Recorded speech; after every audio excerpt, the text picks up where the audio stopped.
Hi, today we're going to talk about Ethiopia, Eritrea, and a port that seems to be a has a high degree of focus by the Ethiopian PM, but it happens to be in Eritrea. We'll talk about Kenya and cybersecurity aspects on that, and finally France and their expression of disdain about people killing children in the Mideast, and a little bit about their history. All that today on the Worldview.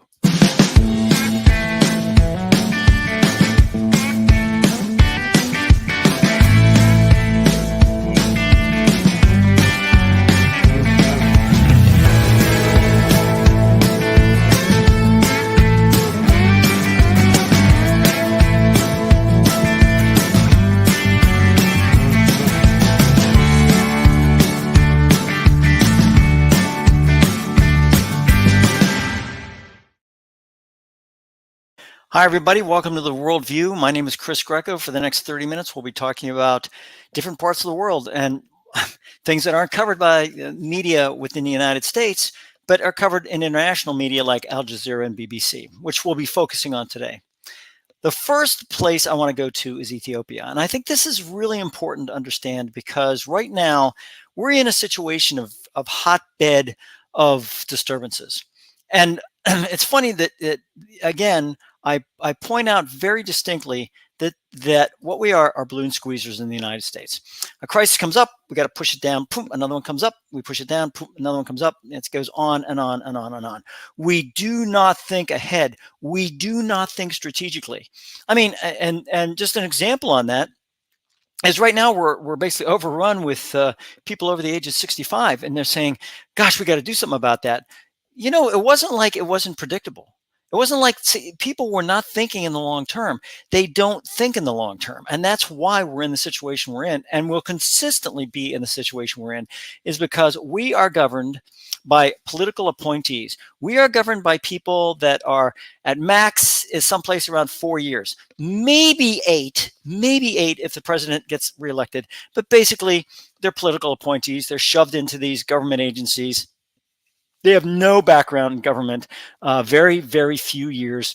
And all of a sudden they're shoved in with government bureaucrats that have been there for 25 years. And they have to try to adapt to that.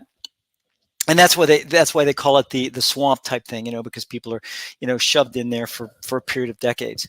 And that's an issue. But beyond all that, what happens is that they're not very smart politically. They're not geopolitically. They don't understand the geopolitics that have to do with that, and they don't understand the history behind it. And all that just comes, over and over and over again until such time as there's an issue. And one of the issues is Ethiopia. So I'm just going to just pop this on here real quick.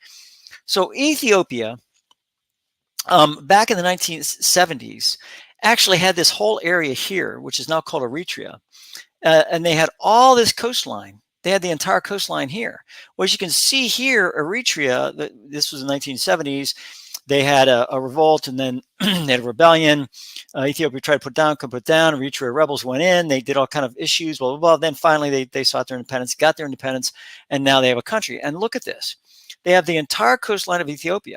When Eritrea became a country, they took the coastline of Ethiopia away. If you notice here, Ethiopia does not have a coastline at all. Their coastline here, nope, none here. Coastline here, nope, none here. Djibouti has part of that coastline. They became a country in the 70s. So, I mean, so there's all kind of issues here. There's no coastline whatsoever. None, zero, zip. They gave it all up. They're basically landlocked. They went from and what is important about this? This is the Red Sea, folks. This is the entryway between the Mediterranean through the Suez Canal, the Red Sea, into Gulf of Aden, into the what they call it the Arabian Sea, but basically it's part and flows into the Indian Ocean. So you have all the and where's that flow to? Well, let's take a look. Look at it. There it is. There's China right. There's Southeast Asia right here. Burma in here. There's China right in here. India all through here. So I mean, this is basically the entryway into the Pacific. I mean, there's Australia. So I mean, this is the shortcut. And these ports are extremely important. The ports are extremely important. So basically what's happening now is now that you have some of the background on this thing, let's take a look at what's important about it. What's important about it is that Ethiopia, I think, is getting tired of it. So the Ethiopian prime minister, right, he eyes what they call the Red Sea port. So this guy is saying, hey, look, what we're going to try to do is, possibly a new war. Remember that they have been fighting up in the Tigray region, which is near Eritrea, because the Tigray region, they want independence, right? So Eritrea got theirs, we want ours. So now we have hey, look, he won the Nobel Peace Prize. I don't think much of, and I'm sorry, I just don't. Not anymore. It's funny because you can nominate anybody for the Nobel Peace Prize. Putin has been nominated for the Nobel Peace Prize. Soleimani, the individual that was responsible for American deaths and was responsible for leading and helping to lead terrorist groups with Iran as a proxy, and it was later killed by a drone strike by President, at that time, President Trump. He was nominated for the Nobel Peace Prize. I mean, so it's ridiculous. So he's awarded Nobel Peace Prize at 4 wars, right? He's awarded the Nobel Peace Prize in 2019, right? For his rapprochement with Eritrea. So now he's like, oh yeah, I really like Eritrea, but I'll tell you what, we have an Eritrean Red Sea port of Assab, right? Which was part of Ethiopia until Eritrean independence more than 30 years ago. It's close to, it's getting close to 40 now. So this is the ASAP docks have been rusting away while Ethiopia's trade has been channeled through neighboring Djibouti. Remember, Djibouti is right there, so that's their neighboring. They're going through that. Why? Because Eritrea doesn't want it. So now the problem is Djibouti, which was again 1970s country, it became a country. It's all of a sudden say, hey, it's not Ethiopian territory. All of a sudden, they're finally coming to the conclusion that guess what? We got a problem because Eritrea has all our stuff. And again, who is this? BBC, right? BBC does this. So I mean, there it is. The port is in disrepair. It's not being used anyways. So the Ethiopians, what they're doing is through the prime minister, is he says, look, Ethiopia has never invaded any country and will not do so in the future.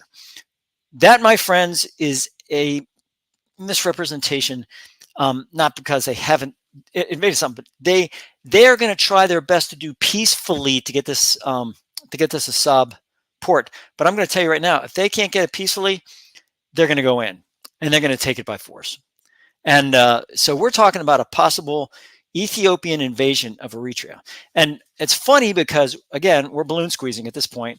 We're so in the situation with the Mideast that we are not looking at anything else in depth. Now, there are intelligence analysts that I'm sure are looking at this thing, and I'm sure are putting together reports and doing whatever else they need to do. But nobody's listening because everything is going against the Mideast. Same with South Sudan. When South Sudan came up, boom, everything went against South Sudan.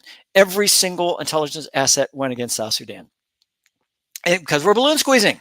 We understand the strategic measures that we need to take to be able to figure out this stuff and try to prevent it from happening.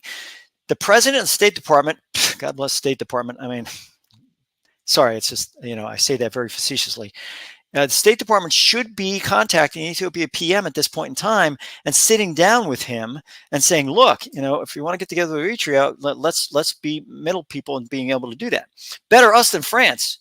Because if France does it, and I'll go into that later, if France does it, basically what they're going to do is they're going to do it just strictly for themselves. They're going to make sure that port is open, and then they're going to make sure they get most of the goods coming out of Ethiopia. So best the U.S. does it and tries to get in that in the beginning. My opinion, okay? My opinion. I've been at the federal government through almost 35 years between the military and civilian aspects. I've seen bureaucracy at its best and worst, and this is something that they need to take a hold of and grab onto and get some resources, intelligence resources there, and be able to make that happen. But 19th century General Ras Alula, Mr. Abai, said that the Red Sea was Ethiopia's natural boundary. He reportedly told a meeting of businessmen, "We want to get the port by peaceful means, but if it fails, we will use force." This is BBC talking. So I'm taking a look and I'm sitting back going, everybody's sight right now is on the Mideast or Ukraine, one of those two. Ladies and gentlemen, you got to do something with Ethiopia. What are you going to do with that? Because if you don't do something with it soon, Ethiopia is going to put their people on that border, and they're going to rush headlong to the port of Assab, and they are going to take that port, and then they're going to own that port. And Eritrea, they don't care at this point in time. They will hold that port for Ethiopia. So you got to really, really be careful about that stuff. So that's Ethiopia, and that's the story in Ethiopia. Let's talk about Kenya for a second. This is interesting. Going back to Kenya, I think this is important again. Let's find out where Kenya is, because I think that's important. So here is Ethiopia. We just talked about this. Ethiopia here, right? Ethiopia's here. South Sudan, we talked about that a little bit. There's Kenya. Kenya borders with Ethiopia. So right next to Ethiopia is Kenya. So what's happening in Kenya of importance, and this is, again, BBC stuff. So people being evicted for carbon credits. This is, Kenya's government is illegally evicting hunter-gatherers from their ancestral lands to profit from carbon offsetting schemes. Hundreds of members of the Ogek community are being evicted from the Mao forest, pulling down the houses with axes and hammers. Kenya's government says such operations are to protect the environment. This is where climate change goes into a very dark place. This is what happens when you reward something that can be gained by the displacement of individuals. And this is what happens. When you're getting money, you're getting carbon credits, you're getting funding for the ability to lower carbon, and they're saying we're going to destroy these communities so that we can lower our carbon, get carbon credits, and get funding as a result of this. That's where a problem is. That's the problem. So, developing global carbon credit market allows a polluter to emit carbon dioxide or other carbon emitting gas and pay a forest owner to capture those emissions through carbon absorbing power of their trees. Evicted Ogek, Kenya's government is trying to cement its full territory and financial control over an increasingly lucrative asset. Those in control of Africa's forest stand to earn a lot of money. This is greed, folks. This is greed, and it's greed caused by what we think is a very noble cause, and that is this carbon credit stuff. And it shows that no matter what intent we have, because the road to hell is paved with good intentions, no matter what good intentions we have, people can turn those good intentions into evil, and the evil gets the money. And this is, you offer somebody money for doing something, they're going to sit there and say, what do I have to eliminate to be able to make that money? There it is. So this is a big problem. So that's one thing with Kenya. What's another thing that's happening with Kenya? Right here, there was a cyber attack. A cyber attack at Kenya. And basically what happens is now, Kenya's government is fighting off a huge cyber attack that's affected services on a key government online platform for almost a week. This is a real problem. That's 28 July. It's a little bit old, but still, government has confirmed there's a cyber attack on the e-citizen portal used by 5,000 government services. 5,000 government services use one portal. Again, you talk about Alibaba and the 40 Thieves, right? Where Alibaba sat there and said open sesame because he heard the password. He was able to get in. He stole little bits of jewels here and there, escaped. And basically what happened is the thieves, none the wiser, because he stole little bits of things, not big things. And that's what hackers do. When they get in there, they don't steal big files, big aspects. That would give away their position. They steal little things, little bits here and there. And then they step back and wait. Did somebody correct that? Because if they correct it without doing anything else to any of the other files, it means that they thought maybe there was just there was a file corruption problem. That's it. So now you know I'm undetected. So now you go in, you do more and more damage. So that's what happens. I mean, everyone thinks that hackers go in there and steal a bunch of stuff. They don't. It starts out very small, and that's why they can go undetected for a period of time. Passports, e-visas for foreigners visit the country. Great. That's just great. Issuing driver's licenses, ID cards. You know what this reminds me of? Estonia. When Estonia was hacked, because everything they had was based digitally. And then all of a sudden they were hacked. Nobody could do anything with the US government. Nobody could do anything, period, for a period of time until that was brought back up. What does that talk about the vulnerabilities within the United States? A lot of government agencies are vulnerable. They will tell you they're safest things. They're the safe is in your, is in the, the old phrase, the mother's arms. Nope. I'm telling you right now, they're vulnerable. And, the vulnerability is sitting back. I mean, OPM, a few years ago ended up getting hacked. And what happened? They stole all these records, and they did so for a period of months until somebody else came in with fresh eyes and all of a sudden said, hey, you've been hacked here. So it's really an issue, and Kenya is an ally. So I mean, that's going to be a problem. That's a problem. It's an issue. Government agencies were watching that. So okay, so enough about Kenya. Let's talk about this Macron thing. So President Macron calls on Israel to stop killing Gaza's women and babies. This is one day ago. Stop killing Gaza's women and babies. Yes. President Macron, yes. Look at the expression, right? Oh, you got to stop this. You got to stop killing babies and women. He said there was no justification for the bombing, saying a ceasefire would benefit Israel. We do urge them to stop this bombing. You know why? Because the French think that they are Europe. The French have always perceived themselves as kind of this superpower. I have a book coming out, how to conduct relations with the French, based on history, put a lot of information in there about historical aspects from the US and France.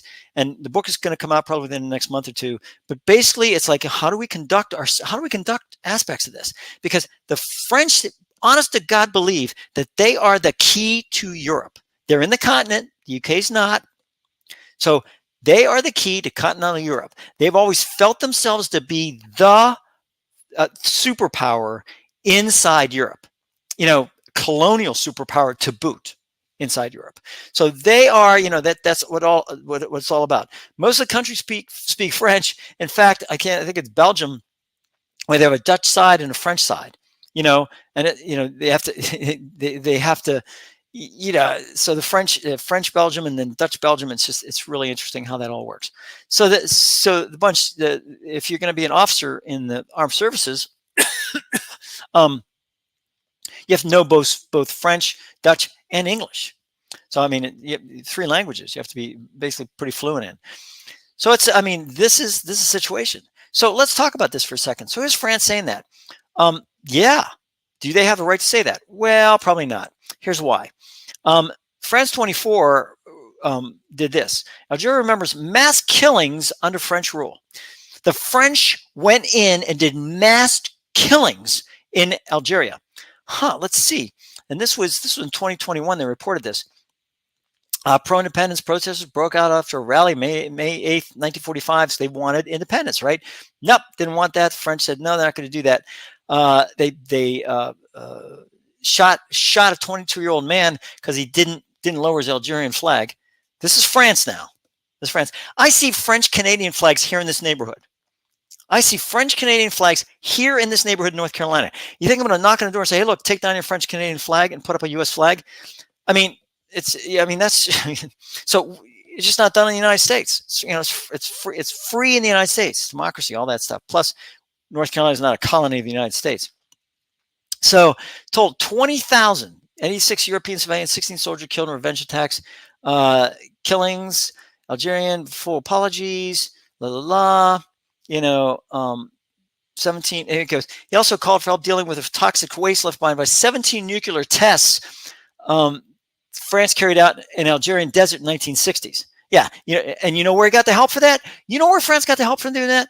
The U.S. The U.S. provided nuclear information to be able for them to conduct nuclear testing. Sometimes I wonder about our, the whole deal. But I was alive in the 1960s, but dadgum, not as smart as they were, I guess. French authorities, which occupied and colonized the North African country since 1830, imposed martial law and indiscriminately massacred women, children, and the elderly. Women, children, and the elderly. But they apologized. France apologized, so everything's cool. We apologize for all that stuff. Algeria doesn't even want to see France anymore in their area. And France went down to try to get oil from Algeria. Algeria told them to go pound sand. 44 villages destroyed. And this is the same country whose president is saying, we have to stop doing that. Hey, pot, kettle, let's go on from that. Here's Al Jazeera. France remembers Paris massacre. They took Algerians in Paris in 1961, killed the protesters, and threw their bodies in the Seine River. More like the Insane River, but basically the Seine River. This is what happened there. So, cut me a break. 100 and 300 people were killed. No exact figure because, of course, it probably wasn't reported at that time.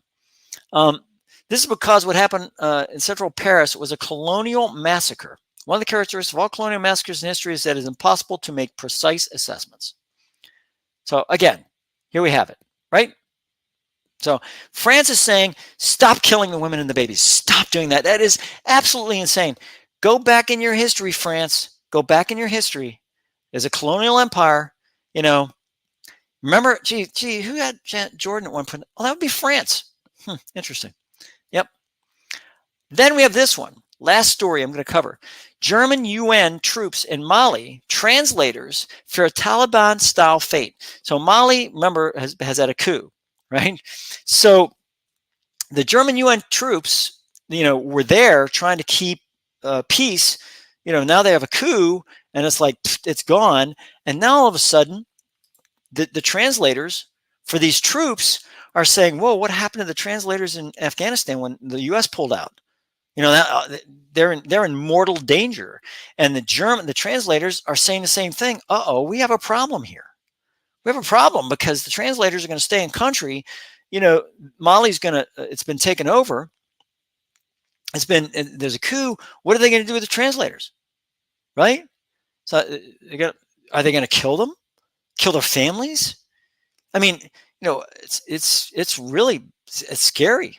The West African country, the UN's pulling out. So much for UN peacekeeping force. Thank you, UN. That's great. Yeah, you guys did a great job.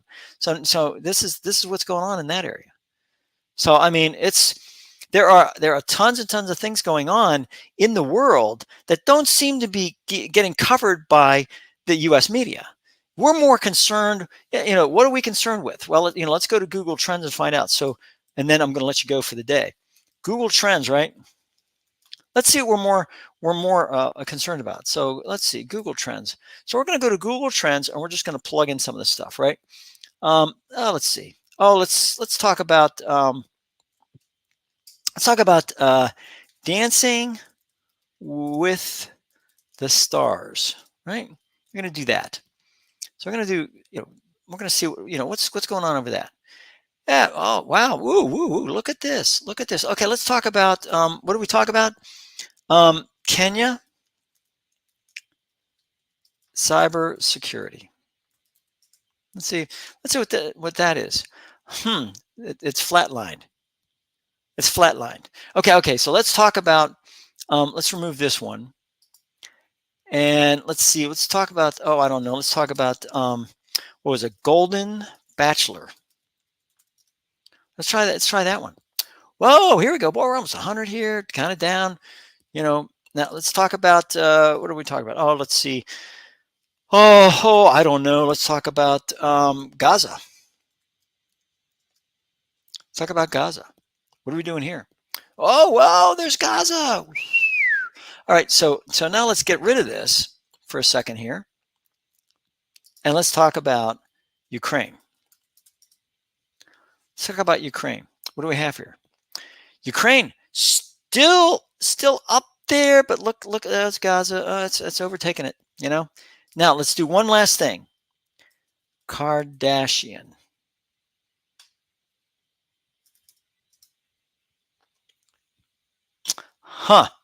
There's Ukraine here. Yep, kind of popped up here because of the situation's happening there. Yep, there we go. So let's talk. Let's go over time. Let's do shoot. I don't know. Let's do, instead of past day. Let's do, oh, I don't know, past 30 days. What are we doing? What do we have here? Past 30 days, and basically all flatlined, except right here, Gaza, kicks up. So it's a situation where it's just, and this is the United States. Let's go into past, oh, I don't know. Let's go into past 12 months. What do we have? Nothing on Gaza. This is Ukraine coming up there. Kardashian is actually down here. That's not bad. So Ukraine, and all of a sudden, boop, boop. There we go. Again, balloon squeezing. Boop, balloon squeezing. There it is. Boop. October 7th, probably. Boop. There it is. Balloon down, going down. So, I mean, this is a sad situation we're talking about here, folks, but this is exactly what's going on.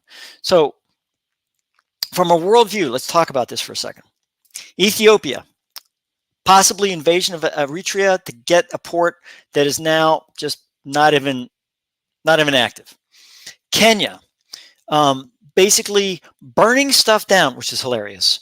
Not hilarious. It's not hilarious like funny. It's hilarious like ironic. They're burning things which produces carbon emissions to get carbon credits. Think about this. It makes your mind explode. They're burning stuff to get carbon credits. Okay, so anyways, so that's what's happening in Kenya. Also, they just had a massive cybersecurity aspect that's going to be a problem. Then you have Macron sitting there saying, nope, hey, you got to stop killing women and children. Got to stop this.